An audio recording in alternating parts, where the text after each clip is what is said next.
এই গরমে শরীর ঠান্ডা রাখাটা খুবই দরকারি। আজ তাই হেসেলে হচ্ছে লাউয়ের ঘন্ট তরকারি। এটি পুরানো দিনের একটি রান্না।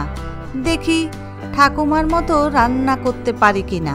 একটি কচি লাউয়ে 4 ভাগের 1 ভাগ নিয়ে পাতলা পাতলা করে ছাল টাল ছাড়িয়ে নিচ্ছি কেটে কুটে ঝিরিঝিরি করে। কাটা হলে গামলার জলে ফেলুন সব কটারে।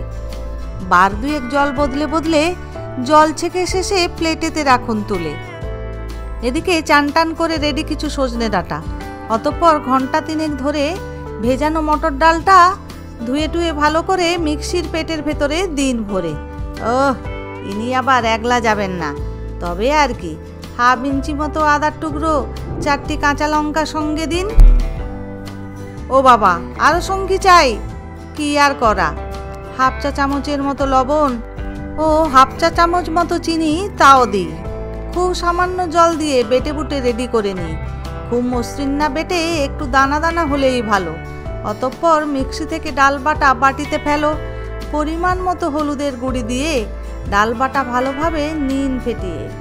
এবারে যাওয়া যাক উনুনের ধারে। কড়াইটি বসিয়ে গ্যাসের ওপরে দিয়ে দিন 2 টেবিল চামচের মতো সরষের তেলটারে। তেল তেতে ধোয়া ছাড়ছে নাকি এবারে? মটর ডালের বড়ারা বসে গেল প্যানের ওপরে। এ বেটারা ভাজা হতে থাক, ততক্ষণ কাজটা একটু এগিয়ে নেওয়া যাক। একটি কড়াই বসিয়ে গ্যাসের অন্য ধারে 3 টেবিল চামচের মতো সাদা তিল নামাও আসরে। লো ফ্লেমে খুন্তির চালু করে খুন্তানে সাদা তিল ভালো করে ভাজও দেখিনি। যখন তিলের গাত্র হবে সোনালি বরণ, তখন তিলকে কড়াই থেকে প্লেটে করুন চালান। লো ফ্লেমে বড়াগুলি উল্টে পাল্টে ভেজে নাও ভালো করে।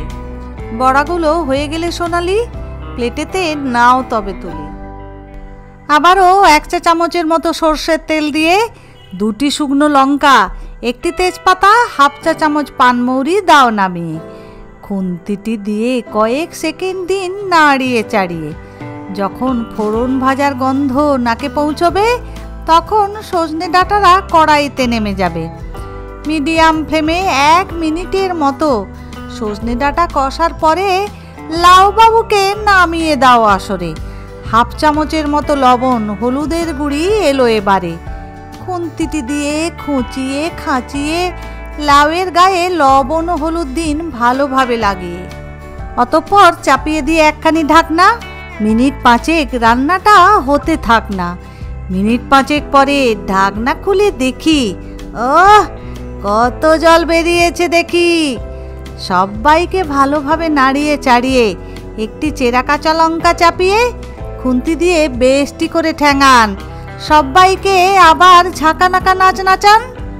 আবার ঢাকনাটি চাপান। মিনিট 10 বাদে ঢাকনা খুলে করে নিন চেক। সবাই সেদ্ধ টেদ্ধ হয়েছে তো ঠিকঠাক। ভাজা মটর ডালের বড়ারা এলো এবারে। খুন্তিটি দিয়ে নাড়াচাড়া করে ঢাকনাটি দিন আবার চাপিয়ে। এতক্ষণে জুড়িয়েছে তিলেদের অঙ্গ, তবে আর কি অল্প জল দিয়ে বেটে নিন গো। প্রথমে জল ছাড়া মিক্সিটি ঘুরিয়ে তিলবাবুদের নিন গুঁড়িয়ে। অতঃপর অল্প জল যোগ করুন, ভালোভাবে তিলবাবুদের বাটুন। অতঃপর তিল বাটা দিয়ে বেশ করে নাড়িয়ে চাড়িয়ে অল্পখানিক মশলা বাটা জল দিয়ে সব কিছু ভালোভাবে দিন মিশিয়ে। 1 চা চামচ চিনি ছড়িয়ে আবার চাপান ঢাকনা। আরও মিনিট 4 হতে থাক রান্না। অবশেষে ঢাকনাটি খুলিয়া সবাইকে দিন নাড়িয়া চাড়িয়া। বন্ধ করে দিন গ্যাস। স্ট্যান্ডিংয়ে রাখুন মিনিট 10। নিরামিষ লাউ ঘন্ট রেডি একেবারে। একবার বানিয়ে দেখার অনুরোধ করছি সবারে। বাই দ্য ওয়ে, আমি শ্রাবন্তী আর তোমরা দেখছিলে কিচেন ক্যানভাস। আজকের ভিডিওটি যদি ভালো লেগে থাকে প্লিজ একটা লাইক করে দিও। এই ধরনের স্বাস্থ্যকর রেসিপি পাওয়ার জন্য সবাই আমার চ্যানেলটি সাবস্ক্রাইব করে দিও প্লিজ। আজ তাহলে এই পর্যন্তই। দেখা হচ্ছে আগামী দিন অন্য একটি ভিডিও নিয়ে। সবাই ভালো থাকো, সুস্থ থাকো। সবাইকে অনেক অনেক ধন্যবাদ।